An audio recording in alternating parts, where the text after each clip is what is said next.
बिस्मिल्लाहिर्रहमानिर्रहीम। अस्सलाम वालेकुम दोस्तों, मैं Israr benefits for all peoples YouTube channel में फिर से आपका एक बार स्वागत है।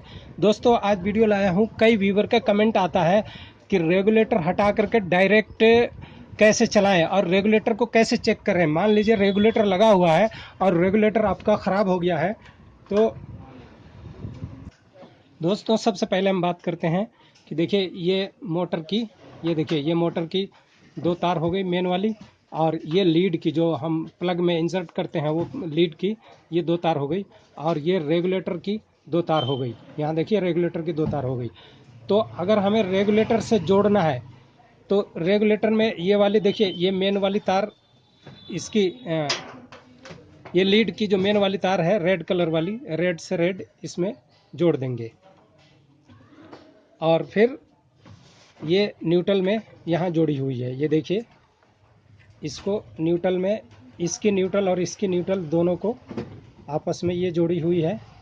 ये तो यहाँ पर एक पंप की तार लगा करके, ये देखिए एक पंप की तार लगा करके न्यूट्रल यानी तीनों के न्यूट्रल करके हम ऐसे डायरेक्ट इसमें टेप लगा देते हैं। ये देखिए एक पंप की हो गई, एक पंप की और एक लीड, एक मोटर की और एक लीड की तीनों यहाँ हो गई ये न्यूट्रल, और बची अब ये एक पंप वाली और एक ये मोटर वाली, और इसकी लीड की एक ये रेगुलेटर में जोड़ी हुई है।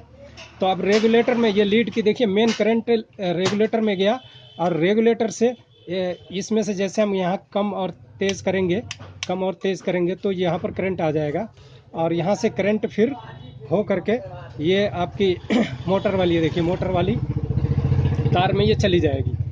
तो ये तो हो गई रेगुलेटर के थ्रू। अब रेगुलेटर और ये तार यहाँ रेगुलेटर की देखिए यहाँ पे टाइट रहती है, इस स्विच के इस वाले पॉइंट में, जो ऊपरली पॉइंट है स्विच के यहाँ पर ये टाइट रहती है। तो ये तो हो गई रेगुलेटर से चलती है ये, और कम तेज़ होती है। लेकिन अब हमें डायरेक्ट, मान लीजिए रेगुलेटर ख़राब हो गया और हमें पता भी नहीं चल रहा है कि मोटर तेज़ या स्लो क्यों नहीं हो रही है और क्यों नहीं चल रही है, तो रेगुलेटर की कमी है या मोटर की कमी है, कैसे हम चेक करेंगे?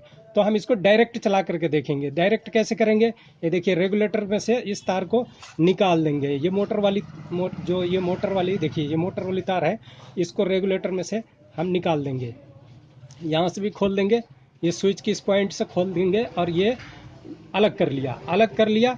और ये देखिए ये भी रेगुलेटर में जो दूसरी वायर जुड़ी हुई है किसकी, लीड की, इसको भी अलग कर लेंगे। यानी ये हो गई फ्री। ये देखिए रेगुलेटर हो गया फ्री, और अब इसको अलग कर लिया हमने। अब क्या करेंगे, डायरेक्ट ये इसके साथ लगा देंगे।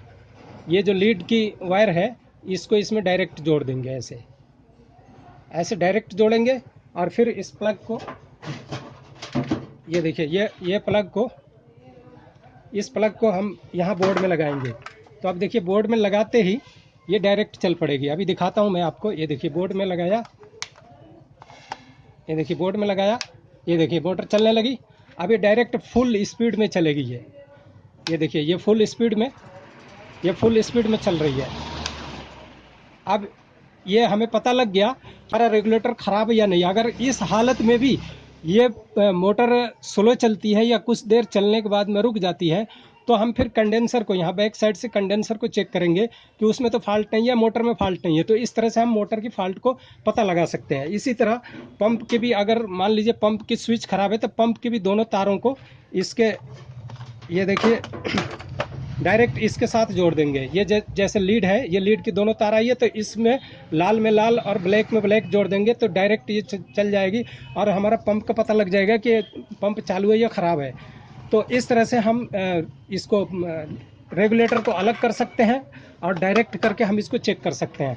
और रेगुलेटर के द्वारा तो मैंने बताया ही आपको, एक तार ये जुड़ी रहेगी और रेड वाली तार निकलेगी यहाँ से, जो मेन है न्यूट्रल वाली जुड़ी रहेगी, और मेन वाली तार को रेगुलेटर में एक तार को, या इसकी, ये देखिए लीड की तार को यहाँ एक तार यहाँ जुड़ जाएगी, ये देखिए यहाँ जुड़ गई,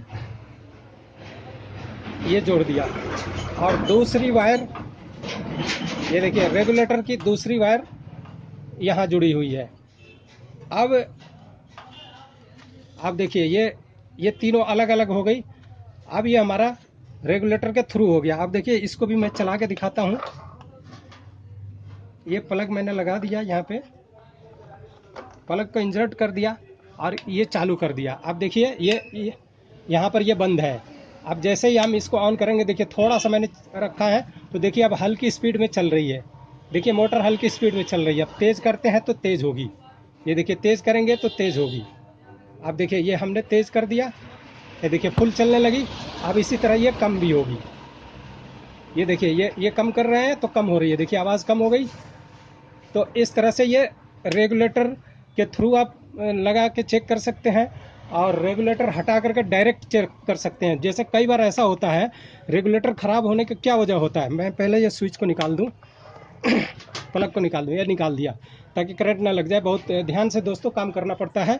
ये रेगुलेटर का काम क्या होता है, जैसे रेगुलेटर में करंट एक तार के थ्रू करंट जब आता है तो इसके रेगुलेटर के अंदर एक पत्ती, एक प्लेट सी होती है और वो पतले से मोटी की तरफ जाती है। तो जैसे हम इसको ऐसे घुमाते हैं तो वो करंट कम और ज़्यादा पकड़ती है। लेकिन ये रेगुलेटर ख़राब कब हो जाती है, काफ़ी दिनों चलने के बाद। यह रेगुलेटर अगर हल्की क्वालिटी का है तो अंदर की जो प्लेट पत्ती होती है जिसके ऊपर ये स्लो और फास्ट होता है, वो पत्ती हीट हो गई रहती है।